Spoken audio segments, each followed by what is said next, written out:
চাষি ভাই, আমাদের বাড়িতে অনেকেই আমরা ছোট ছোট শখের বশে গাছ লাগিয়ে থাকি। তো সেই গাছগুলো যদি সঠিকভাবে না লাগাতে পারি তাহলে কিন্তু সেই গাছগুলো মারা যায়। তো আমি আজকে একটা স্ট্রবেরি চারা নিয়ে এসেছি। এই স্ট্রবেরি চারাটা আপনাদেরকে বসিয়ে দেখাবো কিভাবে বসাতে হবে, মাটিটা কিভাবে করবেন, ওয়াটার ড্রেনেজ সিস্টেমটা কিভাবে রাখবেন সেই বিষয়ে বলবো। তো সর্বপ্রথম যে জিনিসটা করতে হবে সেরকম হচ্ছে, এরকম আমরা যদি টব নিই, স্ট্রবেরির জন্য এই ছোট টবটাই ঠিক আছে। এই ছোট টবটা যদি নিই, তো এখানে দেখুন তিনটে হোল আছে, অর্থাৎ ফুটো রয়েছে। এখানে একটা, এখানে একটা, এখানে একটা। এই তিনটে ফুটো কি জন্যে, আমরা যখন জলটা পরিমাণে যখন জল দিই সেই জলটা যাতে বেরিয়ে যায় সেই জন্য এই সিস্টেমটা। তো আমাদেরকে সর্বপ্রথম কি করতে হবে, এরকম খোলা নিতে হবে। খোলা নিয়ে ফুটোর গোড়ায় যাতে মাটি না জমে যায়, এই যে আমি দেখাচ্ছি ঠিক এরকম ভাবে আপনাদেরকে খোলাটা রাখতে হবে। দেখুন এই ফুটোগুলো যাতে সঠিক থাকে এবং এর মধ্যে দিয়ে যাতে জল পাস হতে পারে সেজন্য।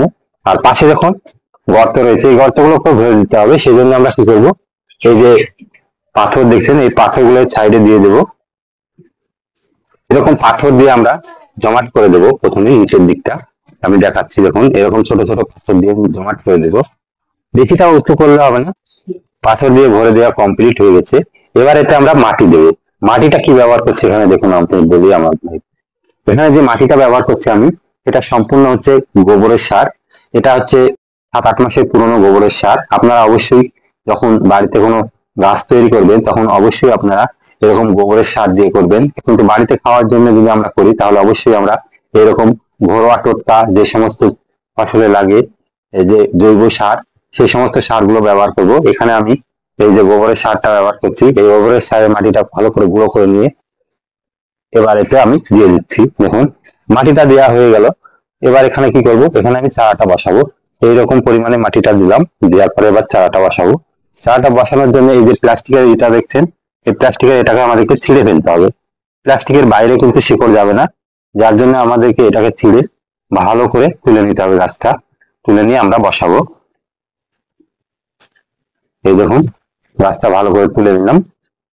তুলে নিয়ে এবার এই গাছটা আমরা এখানে বসাবো। এই যে শিকড় কতটা হয়েছে দেখুন, এই যে সুন্দর শিকড় রয়েছে।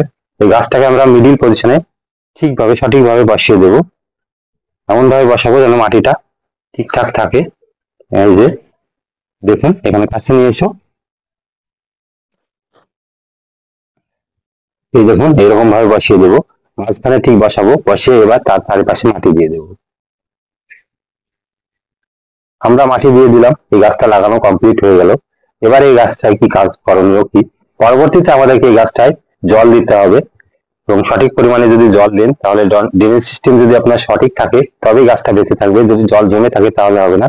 যতটা পরিমাণ জল দরকার ততটা পরিমাণ জলে এতে ধরে রাখবে, বাকিটা নিচের দিকে নেমে যাবে, যার ফলে আপনার গাছটার কোনো ক্ষতি হবে না। তো এইভাবে আপনারা আপনাদের বাড়িতে এরকম ভাবে টবে গাছগুলো বসান, দেখবেন আপনাদের গাছগুলো সুস্থ ও সবল থাকবে। এর পরবর্তী পরিচর্যাগুলো আমি ধাপে ধাপে আপনাদেরকে বলবো। এই ভিডিওতে আমি শুধুমাত্র গাছটা বসানোর কথাটা বললাম। আর আজকের এই ভিডিওটা, এই ইনফরমেশনটা আপনাদের কেমন লাগবে সেটা আপনারা আমাকে কমেন্ট বক্সে লিখে জানাবেন। আর এই ভিডিওটা বেশি বেশি করে শেয়ার করবেন। আরো ঘরোয়া পদ্ধতিতে যারা গাছ করে থাকে শখের বাসে, তারাও জানেন শখের বাসে ভালোভাবে গাছগুলো তৈরি করতে পারে।